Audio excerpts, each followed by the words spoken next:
Hello मेरे प्यारे बच्चों, गुड इवनिंग। स्वागत है आप सभी का आज की मेरी ऑनलाइन क्लास में। आज हम लोग फिर से हिंदी व्याकरण पढ़ने वाले हैं, तो चलिए शुरू करते हैं आज का अपना टॉपिक। आज का अपना टॉपिक है लिंग। तो आज हम लोग लिंग के बारे में जानेंगे कि लिंग क्या होता है और इसका हिंदी विषय में क्या स्थान है। तो चलिए शुरू करते हैं।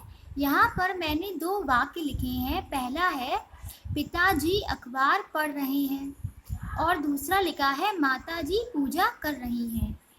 तो पहले में हमने लिखा है पिताजी और दूसरे में लिखा है माताजी।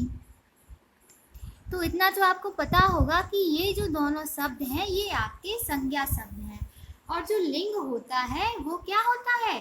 संज्ञा शब्द। क्या होता है? संज्ञा शब्द। किसी भी जब हम वाक्य में लिंग को ढूंढेंगे तो उसे संज्ञा से ढूंढेंगे कि कौन सी संज्ञा शब्द में कौन सा लिंग है। तो पहले से हमें पता चल रहा है, ये जो पहला वाक्य है इससे हमें पता चल रहा है कि पिताजी के बारे में बात हो रही है और दूसरे वाक्य में माताजी के बारे में बात हो रही है। तो इन दोनों बातों से क्या निष्कर्ष निकलता है? इन दोनों वाक्यों से ये निष्कर्ष निकलता है कि जो ये दुनिया है, संसार है, इसमें दो तरह के प्राणी हैं। कितने तरह के हैं? दो तरह के प्राणी हैं। दो तरह के प्राणी हैं। एक है, हम लोग जानते हैं पिताजी का मतलब पुरुष, माताजी का मतलब स्त्री। तो कितने तरह के प्राणी हैं? दो तरह के, एक पुरुष और एक स्त्री। तो जो लिंग होता है वो पुरुष या स्त्री जाति के होने का बोध कराता है, यानी कि ये बताता है, ये लिंग बताता है कि ये पुरुष जाति का है या स्त्री जाति का है। तो परिभाषा लिंग की क्या हो गई? संज्ञा शब्द का वह रूप जो पुरुष या स्त्री जाति का बोध कराता है लिंग कहलाता है। तो मतलब समझे, लिंग जो है वो संज्ञा शब्द का वह रूप है जो पुरुष या स्त्री जाति का बोध कराता है कि कौन स्त्री जाति का है और कौन पुरुष जाति का है। अब जैसे कि पिताजी अखबार पढ़ रहे हैं तो हमें पता चल गया ये कौन सा है, ये पुरुष है। और माताजी पूजा कर रही है, इससे हमें पता चल गया ये माताजी हैं। तो ये जो संज्ञा शब्द हैं तो पहले वाले में पुरुष जाति का बोध हो रहा है और दूसरे वाले में स्त्री जाति का बोध हो रहा है। तो संज्ञा लिंग की परिभाषा क्या होती है? संज्ञा शब्द का वह रूप जो पुरुष या स्त्री जाति का बोध कराता है लिंग कहलाता है। अब लिंग के भी कुछ भेद हैं, कुछ प्रकार हैं। तो लिंग के कितने भेद हैं? लिंग के हिंदी में दो भेद हैं। हिंदी में कितने भेद हैं? दो। पहला है आपका पुल्लिंग और दूसरा है आपका स्त्रीलिंग। लेकिन जब आप लोग संस्कृत पढ़ेंगे तो संस्कृत में लिंग के तीन भेद होते हैं, उसमें नपुंसक लिंग और आ जाता है। लेकिन हिंदी के सिलेबस में आपके दो ही लिंग है, पहला पुल्लिंग है और दूसरा स्त्रीलिंग है। अब पुल्लिंग, जैसा कि नाम से ही पता चल रहा है, पुल्लिंग मतलब पुरुष, तो इसका मतलब हुआ ये संज्ञा शब्द पुरुष जाति का बोध कराते हैं, पुल्लिंग कहते हैं। यानी कि पुरुष जाति का बोध कराने वाले संज्ञा शब्द पुल्लिंग कहलाते हैं। नाम से ही स्पष्ट हो रहा है, पू लगा हुआ है, इसका मतलब है इससे पुरुष जाति का बोध होगा। अब दूसरा हमने लिखा है स्त्रीलिंग, इसमें स्त्री लिखा हुआ है, इसका मतलब क्लियरली पता चल रहा है कि इससे स्त्री जाति के शब्दों का बोध होगा। तो इसकी परिभाषा क्या हो गई? स्त्री जाति का बोध कराने वाले संज्ञा शब्द स्त्रीलिंग कहलाते हैं। अब मैंने देखो दोनों के एग्जाम्पल लिखे हुए हैं। पुल्लिंग का एग्जाम्पल मैंने लिखा हुआ है बालक, बैल, सेठ आदि, और स्त्रीलिंग में मैंने लिखा हुआ है बालिका, गाय, सेठानी आदि। तो जो पुरुष जाति का बोध कराएंगे वो आपके पुल्लिंग है और जो स्त्री जाति का बोध कराएंगे वो आपके स्त्रीलिंग है। हिंदी में केवल आपको दो लिंग पढ़ने हैं, एक पुल्लिंग और दूसरा स्त्रीलिंग। अब लिंग को पहचानने के कुछ नियम हैं, तो चलिए उन नियमों को भी जान लेते हैं। तो पहला आपका नियम है, पुल्लिंग शब्दों की पहचान करने के पहले पढ़ते हैं, उसके बाद स्त्रीलिंग शब्दों की पहचान करने के नियमों को हम लोग पढ़ेंगे। तो जो पुल्लिंग शब्द को हम कैसे पहचानेंगे? तो पहला है इसमें नियम, पर्वतों, महीनों, दिनों और ग्रहों के नाम पुल्लिंग होते हैं, लेकिन पृथ्वी एक स्त्रीलिंग है पृथ्वी जो ग्रह है वो स्त्रीलिंग में आता है। बाकी के आपके सारे ग्रह जैसे बुध हुआ, बृहस्पति हुआ, शुक्र हुआ, ये सब आपके पुल्लिंग में आते हैं। पर्वतों के नाम आपके पुल्लिंग में आते हैं। महीनों यानी कि जनवरी, फरवरी, दिनों के नाम यानी कि रविवार, सोमवार, ये सब आपके पुल्लिंग होते हैं। हिंदी वाले महीनों के नाम भी आपके पुल्लिंग में ही आते हैं, जैसे चैत्र, बैसाख, ज्येष्ठ, ये सभी आपके पुल्लिंग में ही आते हैं। फिर दूसरा है पेड़ों और अनाजों के नाम पुल्लिंग होते हैं। केवल कौन सा पेड़ छोड़ के, इमली का पेड़ छोड़ के, और अनाजों में ज्वार को छोड़कर बाकी के सारे अनाज आपके गेहूं हुआ, चना हुआ, मक्का हुआ, ये सब आपके पुल्लिंग में आते हैं। और पेड़ों के नाम भी आपके पुल्लिंग में ही आते हैं, जैसे आम का पेड़, नीम का पेड़, अशोक का पेड़, पीपल का पेड़, ये सब आपके पुल्लिंग में आते हैं। फिर तीसरा रूल है आपका, रत्नों के नाम पुल्लिंग होते हैं। रत्न आप लोग जानते हो, हीरा, पन्ना, मोती, मूंगा, जिनसे आभूषण बनते हैं। तो वो सारे जो रत्न हैं वो सब भी पुल्लिंग में ही आते हैं। देशों, श्रीलंका को छोड़कर और सागरों के नाम पुल्लिंग होते हैं। सारे देशों के नाम पुल्लिंग में आएंगे, केवल श्रीलंका पुल्लिंग में नहीं आएगा।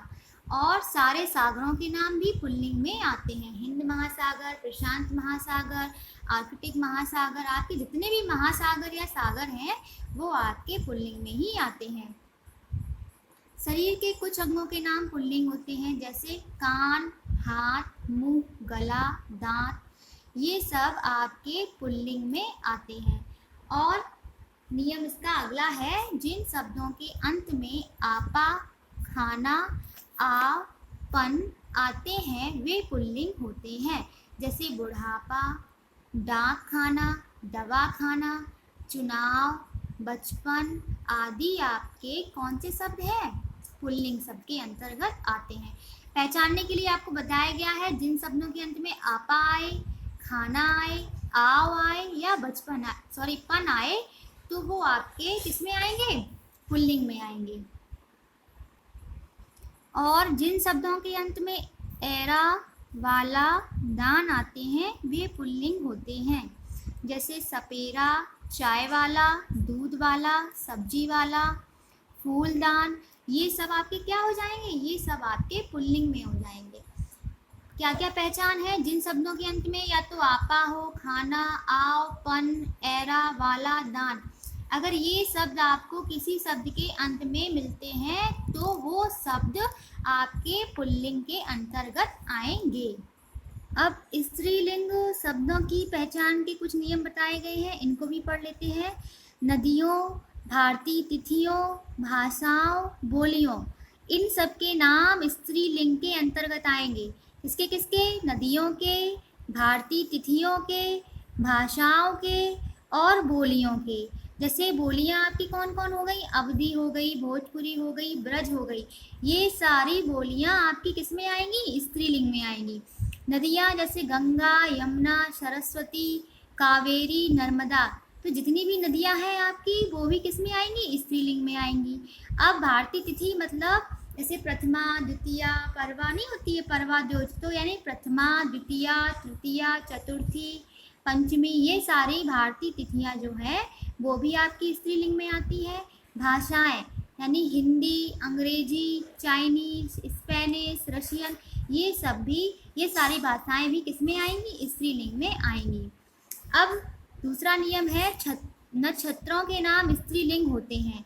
कुछ आपके नक्षत्र होते हैं उनके नाम भी स्त्रीलिंग में आते हैं। और नक्षत्र कौन कौन है, अश्विनी, रोहिणी, स्वाति, चित्रा, और भी होते हैं। तो वो सारे जो नक्षत्र हैं वो किस में आएंगे, स्त्रीलिंग में आएंगे। फिर आपका आता है, शरीर के कुछ अंगों के नाम स्त्रीलिंग होते हैं, जैसे आँख, जीभ, कोहनी, टांग, कलाई आदि।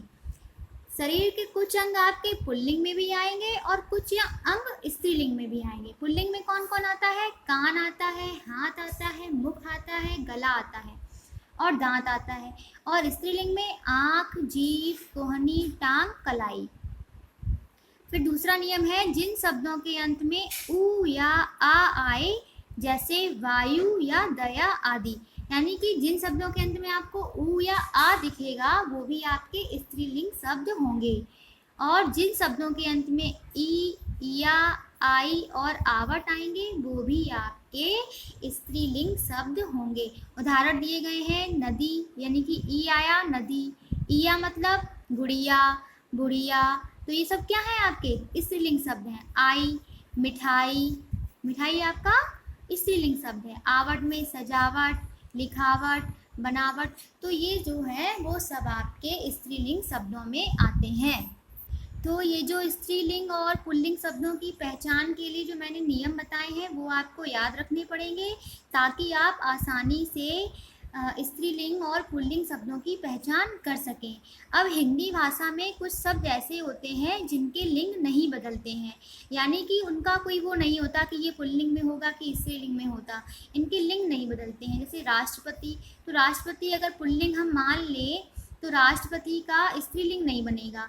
मुख्यमंत्री हुआ, इंजीनियर हुआ, प्रोफेसर हुआ, ये सब आपके जो शब्द हैं उनके लिंग नहीं बदलते हैं। और कभी कभी कुछ पशु पक्षियों या कीड़ों मकोड़ों के लिंग स्पष्ट करने के लिए उनके नाम से पहले नर या मादा लगाया जाता है। जैसे अगर तोता अगर है तो तोता पुल्लिंग होता है, तो नर लगा देंगे तो नर तोता यानी कि पुल्लिंग, मादा लगा देंगे तो मादा तोता यानी कि स्त्रीलिंग। तो कीड़ों मकोड़ों को स्पष्ट करने के लिए ये पुल्लिंग है या स्त्रीलिंग है तो नर और मादा शब्दों का प्रयोग करते हैं। नर आपका आता है पुल्लिंग के लिए और जो मादा होता है वो आपका आता है स्त्रीलिंग के लिए। तो आपने आज लिंग पढ़ लिए हैं। लिंग क्या होते हैं? जो संज्ञा शब्द पुरुष या स्त्री जाति का बोध कराएं तो वो होते हैं आपके लिंग। लिंग के दो भेद हमने पढ़े हैं, पहला होता है पुल्लिंग और दूसरा होता है स्त्रीलिंग। पुल्लिंग में जो पुरुष जाति का बोध कराते हैं वो पुल्लिंग शब्द है और जो स्त्री जाति का बोध कराते हैं वो स्त्रीलिंग है। कुछ इसके नियम है पहचानने के कि कौन सा पुल्लिंग है कौन सा स्त्रीलिंग है, ये मैंने आपको क्लियर कर दिया है। लेकिन फिर भी आपको किसी शब्द में डाउट हो रहा हो तो आप कमेंट बॉक्स में पूछ सकते हैं।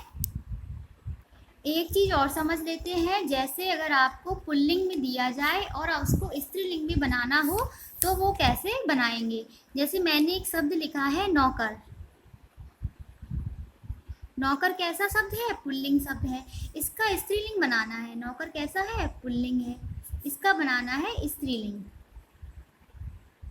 तो नौकर में हम लोग नौकरानी लिख देंगे, यानी कि आनी प्रत्यय हमने जोड़ दिया तो नौकर से बन गया नौकरानी। सेठ लिखेंगे, सेठ पुल्लिंग है, इसका स्त्रीलिंग बनाएंगे क्या हो जाएगा? सेठानी।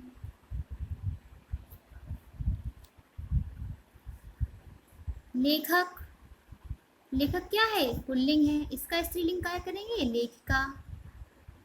तो आपको कभी कभी पुल्लिंग से स्त्रीलिंग बनाने के लिए भी दे दिया जाता है, तो उसमें हम लोग कुछ शब्द अपनी तरफ से जोड़ देते हैं, या तो आगे जोड़ देते हैं या पीछे जोड़ देते हैं। अब जैसे हम इसमें दे दें नर तोता, तो इसमें आपको आगे जोड़ना पड़ेगा मादा तोता। तो कुछ शब्द हम लोग आगे जोड़ेंगे और कुछ में हम लोग कुछ शब्द पीछे जोड़ेंगे। तो इस तरीके से हम लोग पुल्लिंग से स्त्रीलिंग बना सकते हैं। जैसे ले लेते हैं हम लोग चाचा ले लेते हैं, तो चाचा का क्या हो जाएगा स्त्रीलिंग? चाची हो जाएगा। मामा का क्या हो जाएगा? मामी हो जाएगा। काका का क्या हो जाएगा? काकी हो जाएगा। तो हम लोगों ने इसमें क्या जोड़ा है? हम लोगों ने इसमें आ की मात्रा की जगह ई की मात्रा कर दी है।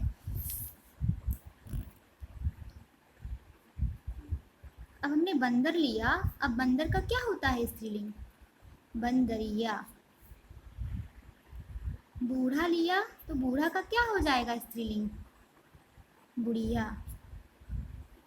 डिब्बा लिया, डिब्बा आपका पुल्लिंग होता है, जब हम इसको स्त्रीलिंग बनाएंगे तो इसका हो जाएगा डिबिया। तो इन तीनों में आप लोग देख रहे हो कि हमने आ था लास्ट में, तो हमने इसको किस में चेंज किया है? ई आ में। तो ये कुछ प्रत्यय होते हैं, अभी हम आपको जब आगे पढ़ाएंगे तो आपको अच्छे से क्लियर हो जाएगा। तो पुल्लिंग से स्त्रीलिंग आपको बनाना आना चाहिए। पुल्लिंग है या स्त्रीलिंग है, इसकी पहचान के कुछ नियम है वो आपको याद रखने पड़ेंगे। Now it's time to your homework. अब आपका होमवर्क का टाइम है, तो चलिए देख लेते हैं आज का होमवर्क क्या है। तो आज का आपका होमवर्क ये है पहला प्रश्न है सही विकल्प पर टिक का चिन्ह लगाइए। तो इसमें 3 विकल्प दिए गए हैं, इनमें से कोई एक सही है तो आपको उसको एक पर टिक करना है। जैसे मैंने किया है, पुरुष जाति का बोध कराने वाले संज्ञा शब्द क्या कहलाते हैं? अभी मैंने पढ़ाया, जो शब्द पुरुष जाति का बोध कराते हैं उनको कहते हैं पुल्लिंग। ऐसे ही आपको सारे पढ़ने हैं और उनमें कोई एक सही होगा, उस पर टिक करना है। फिर आपका दूसरा प्रश्न आता है कि दिए गए प्रश्नों के उत्तर दीजिए। तो मैंने यहाँ पर कुछ प्रश्न दिए हुए हैं। जैसे पहला है आपका, लिंग से आप क्या समझते हैं, यानी इसमें आपको लिंग की परिभाषा लिखनी है।